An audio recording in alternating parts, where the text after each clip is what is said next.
बानी पीटीआई को 20 और 21 अगस्त की शब अरियाला जेल से अस्पताल मुंतकिल किया गया, जहां उनका तफसीली तिब्बी मुआयना हुआ। डॉक्टर्स की टीम ने बानी पीटीआई का मुआयना किया, जिसके बाद उन्हें दोबारा अरियाला जेल मुंतकिल किया गया। वफाकी वज़ीर इत्तलात व नशरियात अताउल्लाह तारड़ कहते हैं कि सुप्रीम कोर्ट के फैसले की रोशनी में कैदी को पिम्स अस्पताल लाया गया। पीटीआई कारकुनान की वजह से शिफा इंटरनेशनल मुंतकिल नहीं कर सके।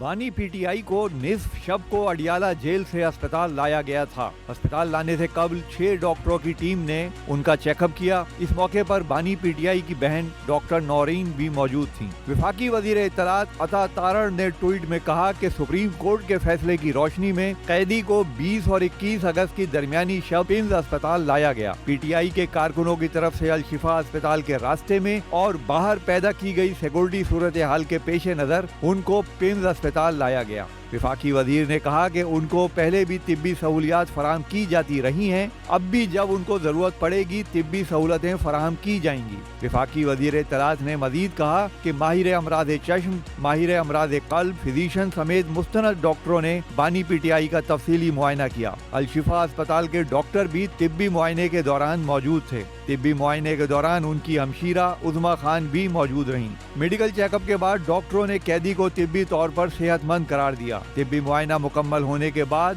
सुबह 5 बजे उन्हें वापस जेल मुंतकिल कर दिया गया।